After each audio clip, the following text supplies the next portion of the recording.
So it's been another year, another Toronto Comic Arts Festival has come and gone, and this year's festival did not disappoint. I was accompanied by author and designer Josephine Norman, who joins me now. So this was the first TCAF we went to together, but this is certainly not your first rodeo. How did this year compare to some of your past experiences? The first TCAF I went to was probably in 2011, so 6 years ago. And I don't remember a whole lot about actually being at TCAF in itself, but I do remember going to a pub afterwards for a TCAF related event that was kind of like a mix and mingle thing. And it was really nice to be able to connect with the community in that way. This experience was very different. This was my first time going in with a list of books that I was interested in looking at, and definitely like a feeling of I want to support these small independent publishers. Yeah, what initially attracted me to, zine culture and comics was the do-it-yourself philosophy, and that this allows people whose work normally wouldn't be published conventionally to get their voices out there and foster an inclusive community. It was refreshing, especially after that bullshit last week with the appropriation prize. TCAF was a breath of fresh air. So I thought it'd be fun to make this little video, profiling some of the authors and books that we found at this year's festival. Guess we'll start with 2D Cloud. Out of Minneapolis, I talked about them last year. I've actually picked up a few of their releases since last year. I was thrilled to see new work from Sarah Farrick. What did you think of this? You introduced me to Sarah Farrick's Sec a few months ago, and been a big inspiration to me in some of my own work. Even just the writing is like the kind of poetry that I like to read out loud to myself. The rhythm and the experience and the mouthfeel of it and the repetition is made even better by her use of cursive writing. It's so relatable and speaks to this experience of longing for somebody and their physicality. Having that kind of tactile visuals and aesthetics really adds to the atmosphere of the piece. She's one of my favorite artists, and I'm really excited to spend more time with this. Also from 2D Cloud, we have Time Capsule by Meggie. I have been wanting to get my hands on a copy of this for a while, so I was very excited to see they had it there. It is a sketchbook of animals and insects, but also manages to capture the finality of being and life before extinction. I fucking love bugs. I love looking at pictures of bugs and illustrations of bugs. And I love patterns and mark making. I found this to be really, really satisfying. It's a fucking joy. For our next piece, we're looking at Unopened Mail by Cajun. She is a South Korean illustrator based out of Brooklyn.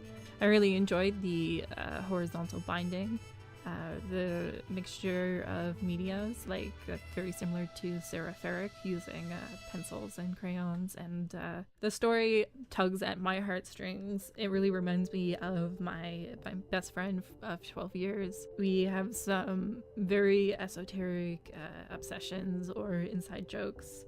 It touches on some of those things in a way that I find really difficult to describe, but it's always lovely when you come across a piece and you feel like it's speaking to you individually. Any kind of writer or illustrator who is capable of doing that is very talented.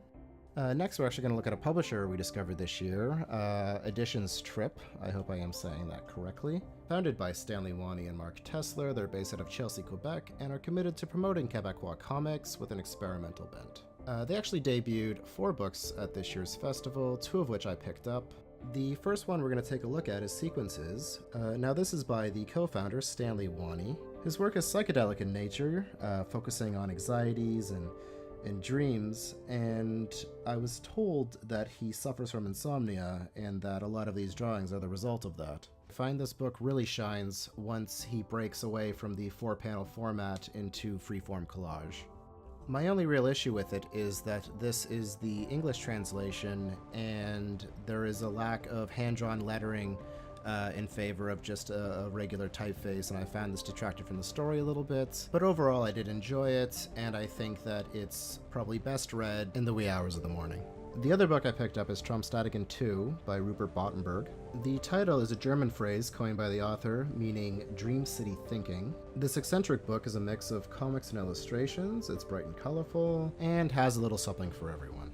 So this next book has a bit of personal significance to me. For many years, I lived in the neighborhood that this story focuses on, Parkdale here in Toronto, specifically King Street, in one of the converted mansions that are mentioned in the book. Parkdale is the textbook example of gentrification, wherein artists are drawn to a marginalized community on account of the affordable rents. They dress it up, they make it approachable, desirable, then come the hipsters, followed by the condos and the yuppies. I can believe I was in one of those groups, but was very likely in one of the others.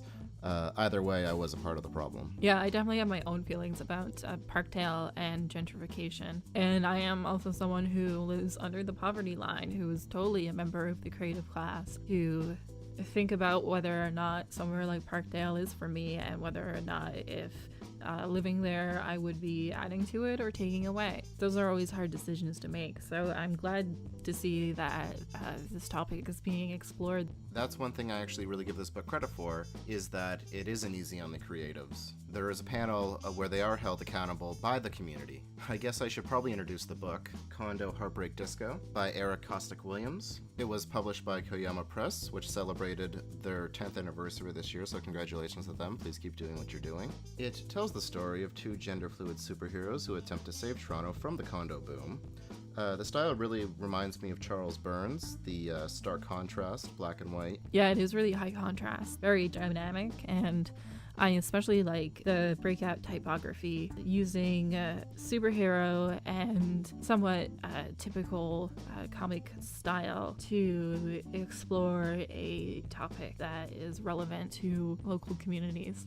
The next book we're going to take a look at is What is a Glacier by Sophie Yano. It's published by Retrofit. I generally do not gravitate towards comics with panels, but What is a Glacier? The loose illustration style, the repetitive mountain motif, and like the hand-drawn panels, and the way that some of the illustrations escape the panels, and the sparse detail and the acceptance of imperfections. I really enjoyed that.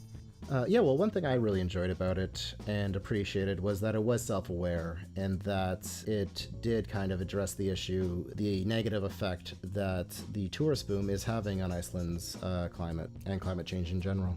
Up next is several pieces from Rotopole Press. They were founded in 2007 in Kassel, Germany, which honestly looks like it's out of a fucking fairy tale. I can't believe this place. We're going to look at Melam Collection #1 by Rita Furstenau. I'm sorry if I messed up the pronunciation of that. This is just a short series of illustrations of something from the Brothers Grimm. It's accordion bound. I love alternative findings, so it's always a pleasure to see. And the textures and the colors are very satisfying. Yeah, I found that one kind of peaceful yet unnerving. Also from Rotopole is Souvenir by Emily Roberts and Carmen Jose. This is a limited risograph zine. I especially love the back of the zine. It's designed like a postcard, which is very sweet for the concept. Yeah, I think this is anybody who's ever traveled, I think, has experienced that feeling of wanting to bring back a memory or a feeling that can't be captured in a keychain or a mug. And finally, we're going to look at Ali Here by Carmen Jose. This book is beautiful. The illustrations and the concept, and even just like the tactile experience of holding it, is very satisfying. So I actually used Google to translate this book line by line from both Spanish and German. And while that was difficult, I think this is a really interesting way of exploring immigrating to another country and the ways that that language eventually becomes your own. I think even as an English speaker, going through it and experiencing the illustrations and the flow of the words and the way they're laid out, you can get a lot out of it. This next scene is we are in a non-relationship by Lido Pimita. She is a Colombian-born, Toronto-based art pop star. We were both really drawn to this book, and I personally read it as soon as I got home. This book absolutely blew me away. I mean, we were just getting ready to leave. I was basically tapped out with my budget, but it was one of the last tables we saw, and I just had to buy it. The contradictions as the narrator struggles to be a strong adult woman while trying to impress men who do not have the same expectations as she does. I think it perfectly illustrates an example of one of the many unethical ways polyamory can be practiced. The idea of creating duress for a partner out of fear of labels or misunderstanding what emotional commitment is. I mean, casual sex or a casual relationship doesn't mean you can necessarily be a fucking asshole. And again, the design, there is some overprinting of the illustrations over the text that emphasizes the internal monologue that comes with unreciprocated infatuation. It just feels like an endless loop. I found it really relatable, down to the rage expressed via binge eating and the panic fucking new people that you meet out of boredom. And the last page is just like, I feel like I've definitely been there. The author warned us this was an upsetting story and asked us to tell her that we're okay afterwards. So Lido, I am okay. I'm okay. I don't mean to make this too heavy or anything, but I am almost never okay. But it's great to know that I'm not alone. This piece did not make me any less okay. So that was our experience at TCAF this year. Feel free to leave your own in the comments. I just want to throw in regarding that appropriation prize bullshit.